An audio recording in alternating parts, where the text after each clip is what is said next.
সালামু আলাইকুম। আমাদের এই কাজটি হচ্ছে সিলেট আম্বরখানা জালালাবাদ। তো এখানে আমাদের যে বেজ ঢালাই হচ্ছে, এখানে 7.5 ফিট বাই 7.5 ফিট একটি বেজ।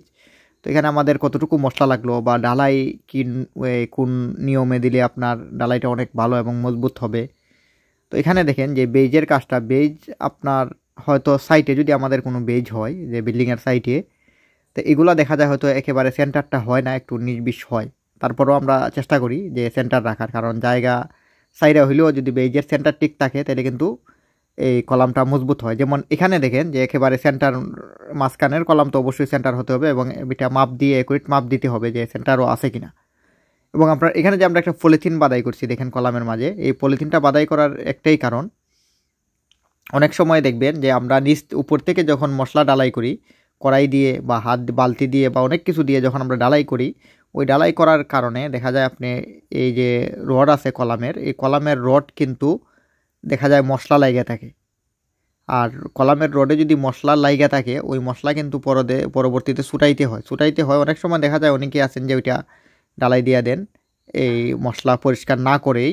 আবার যদি সাইটে কোনো সাইট ইঞ্জিনিয়ার থাকেন বা সাইটে ইঞ্জিনিয়ার আসলে পরে ওইগুলা পরিষ্কার করান। তো সেই ক্ষেত্রে দেখা যায় এটা পরিষ্কার করতে অনেক ঝামেলা, এবং ভালো করে কিন্তু পরিষ্কার আপনি যত পরিষ্কারই করেন, যেমন কয়লা দিলে ময়লা যায় না, এরকম একটা কথা আছে যে দেখা যায় যে আপনার ভালো করে পরিষ্কার হয় না। সেক্ষেত্রে যদি আপনি এরকম একটা পলিথিন বাদাই করে দেন, তাহলে দেখা যায় কি যে ওই রোডটা এতভাবে বড়ে না বা পরিষ্কার করা লাগে না পরবর্তীতে। এটা বানতে এটা কিন্তু বেশি সময় লাগে না। আপনার অতিরিক্ত বড় জোর আপনার 5 মিনিট সময় লাগে আপনার পলিথিনটা বানতে। কিন্তু এটা যে আপনার পরবর্তীতে প্রায় 1 ঘন্টা সময় লাগে এটা পরিষ্কার করতে কলাম। আধা ঘন্টা সময় লাগে যে পরিষ্কার করতে এই কলাম যদি ভালো করে পরিষ্কার করতে চান। তো এটা তো করার দরকার নাই। আর স্টেপার ভালো করে দিতে হবে এবং বাইবেটার ভালো করে ইউজ করতে হবে। আর এখানে আমাদের শর্ট কলাম ডালাই করা হয়ে গেছে। তো এখানে প্রায় আমাদের মেইন কলাম আছে 22টা, আর সামনে এই যে আপনার গোল কলাম আছে 6টা। তো সর্বমোট এখানে দেখা যায় 28টা কলাম আছে এই বিল্ডিংয়ের জন্য। এটা 4 তলা ফাউন্ডেশন, আর মাঝখানের বেসগুলো হচ্ছে 7.5 ফিট বাই 7.5 ফিট। আর এটার ডালাই হচ্ছে